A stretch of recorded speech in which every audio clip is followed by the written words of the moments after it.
Ketika perang Iran-Israel meledak selama 12 hari penuh gempuran rudal, Amerika Serikat ikut terlibat, tapi bukan tanpa harga.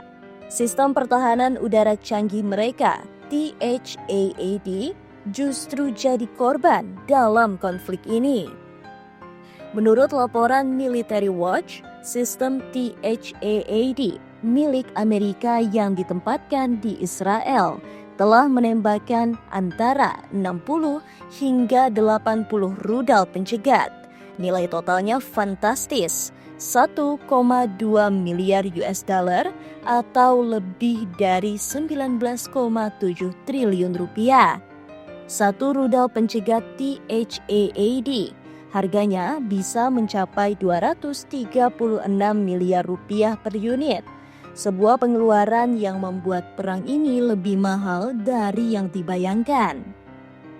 Yang lebih mengejutkan, biaya peluncuran rudal balistik Iran seperti GARD, Emad, Khaybar Sekhan, atau rudal hypersonic Fatah 1 jauh lebih murah dibanding rudal THAAD.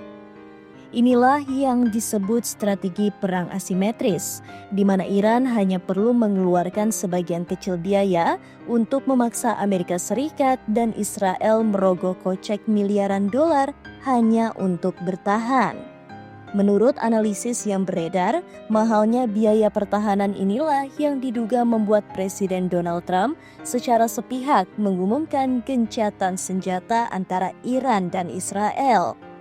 Beberapa jam kemudian barulah Iran dan Israel mengkonfirmasi keputusan itu. Faktanya, Amerika Serikat sudah menggunakan 15-20% dari total interceptor THAAD hanya untuk melindungi satu sekutu di satu front perang.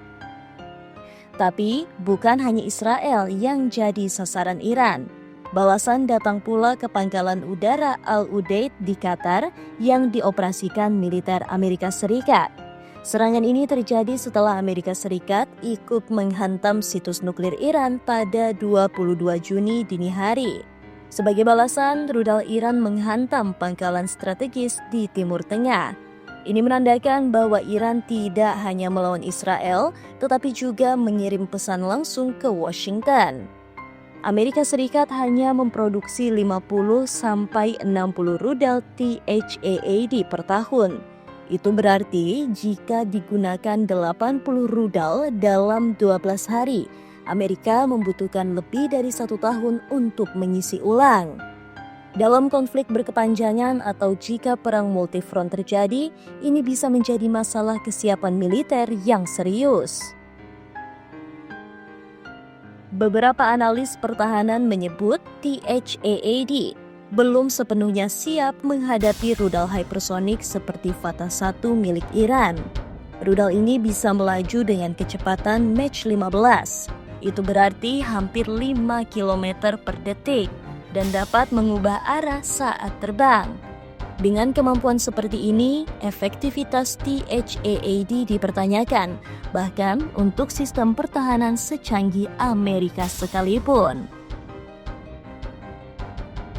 Pada akhirnya, Iran berhasil menunjukkan bahwa kekuatan rudalnya bisa mengguncang pertahanan Amerika di Timur Tengah.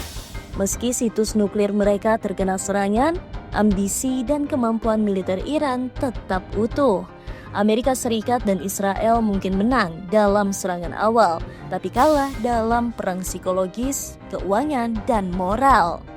Apakah ini pertanda Amerika Serikat tak lagi mampu mendominasi di setiap medan perang? Atau apakah Iran hanya menunggu untuk meluncurkan serangan berikutnya?